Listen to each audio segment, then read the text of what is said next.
Terkait bapaknya Eki kan udah diperiksa oleh Mabes Polri, itu gimana sih Bang? Bapaknya Eki itu saya sangat kecewa.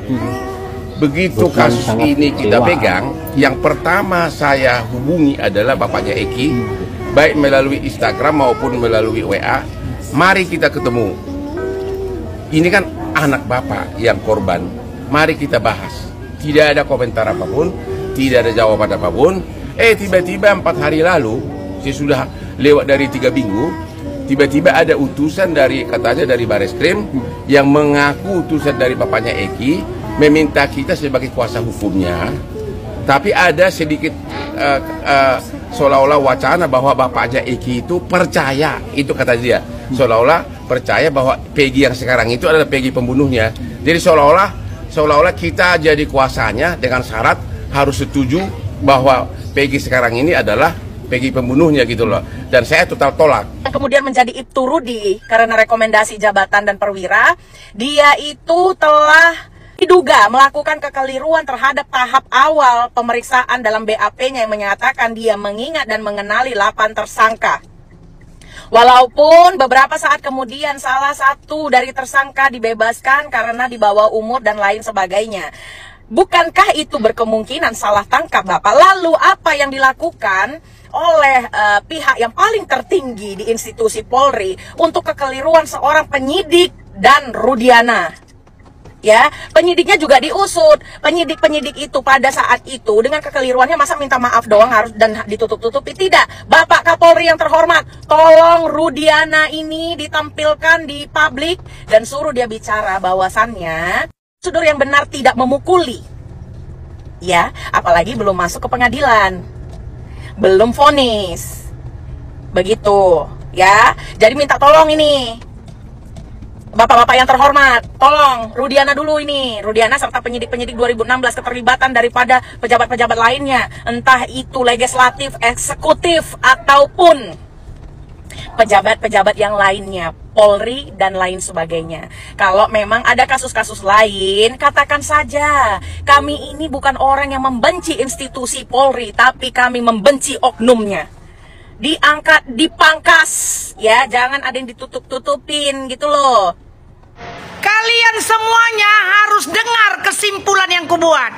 Semua dari pejabat sana yang baju coklat, kucerdaskan otak kalian ya Ini dengar, pada saat hari di mana mereka kena bun-bun, itu pemuda anak-anak yang ada di sana dikasih minum ciu.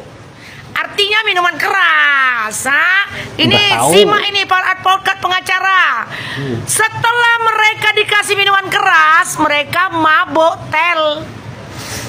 Yang memberi minuman keras ini sudah disetting, sudah direkayasa, sudah diatur kesedemikian rupa sehingga mereka diarahkan untuk pergi ke satu tempat. Di tempat itu sudah disediakan minuman ciu. Ngerti kalian? Setelah mereka minum minuman ciu itu, anak berumur 14 sampai 16 tahun. Minum ciu, nggak berapa lama, belum dua gelas, mereka sudah teler dan tidur ke rumah Pak RT.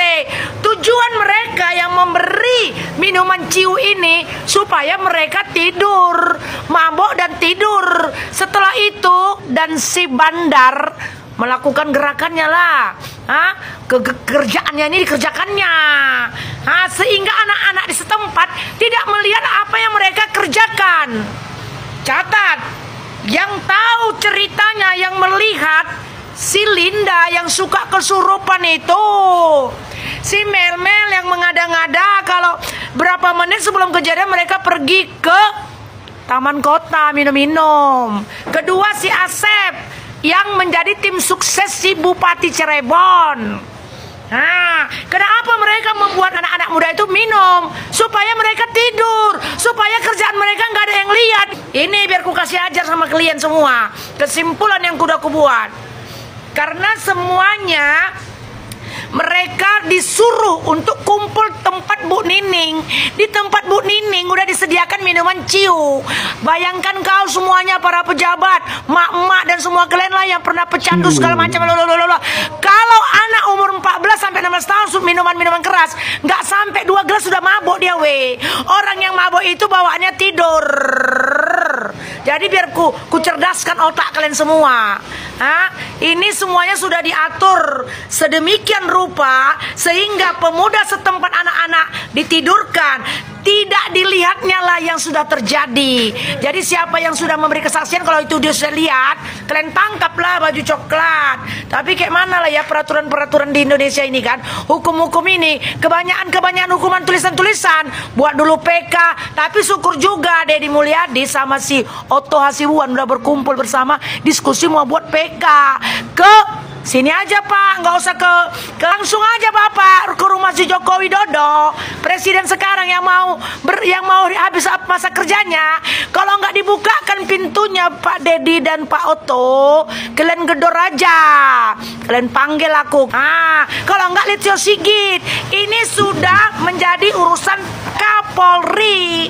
Semua masyarakat kau bodoh-bodohi, kau tokoh-tokohi. Padahal masyarakat ini lebih pintarnya dari kau baju-baju coklat dan pembuat rekayasa dan semuanya yang bandar-bandar narkobai. Narkoba ya, jangan pula kau take down TikTok ini. Ini dia. Jadi ilmu yang ku kasih sama kalian, kenapa anak-anak itu semuanya 11, 12, 15 orang dibuat mabuk, supaya mereka jangan lihat apa yang dikerjakan antek-anteknya dan semuanya lah suruh-suruannya. Si Asep, si Mel, si Linda yang gila-gila kesurupan. Udahlah ya. Sampai di sini dulu ilmu yang ku kasih sama kalian para pejabat.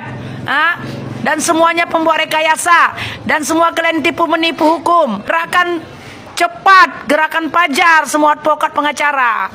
Jangan nanti ada lagi berita-berita jadi hilanglah berita ini.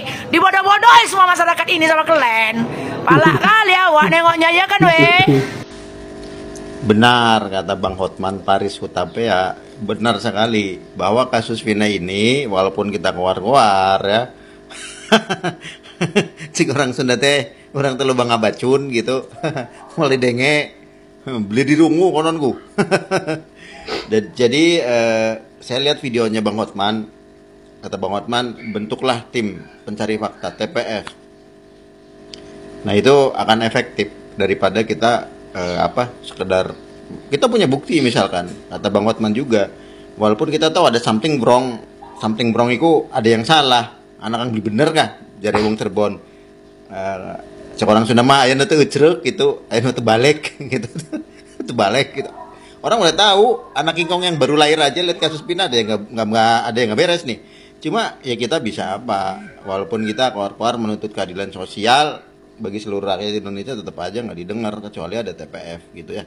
Itu saja yang saya perhatikan dari Bang Hotman Paris Hutapea. Kalau saya sendiri sih dengan teman-teman di Cirebon ya hanya bisa membantu ya, memviralkan, mengabarkan, tapi mengabarkan berita yang valid, jangan membuat berita hoax, jangan begitu ya. Kita mengabarkan berita yang benar-benar valid berdasarkan data referensi analisa gitu tuh.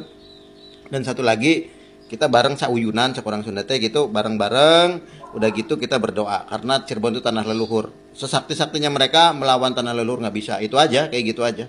Jadi ini alam sedang berkata, jadi leluhur sedang berkata, hebat mana sih dia sama saya kayak seperti itu. Walaupun ada yang bilang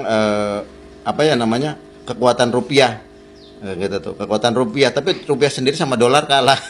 Kan lucu seperti itu. Jadi kita harus bersama-sama bisa. Netizen Indonesia tuh sangat hebat. Jujur aja, saya salut sama netizen Indonesia. Paling ditakutin oleh dunia netizen Indonesia. Sekelas Microsoft, tahu Microsoft kan Anda ya? Pernah kan diacak-acak sama netizen kita. Sampai terkaing-kaing tuh Microsoft. Terus tentara IDF Israel pun sama. Terus kemarin ya, ada anak yang pada makan di McD gitu tuh, makan di McD terus bikin video ya. Akhirnya kan dirujak sama netizen. Yang baru-baru ini yang ada di Gelora Bung Karno kan ada artis dapat artos ya.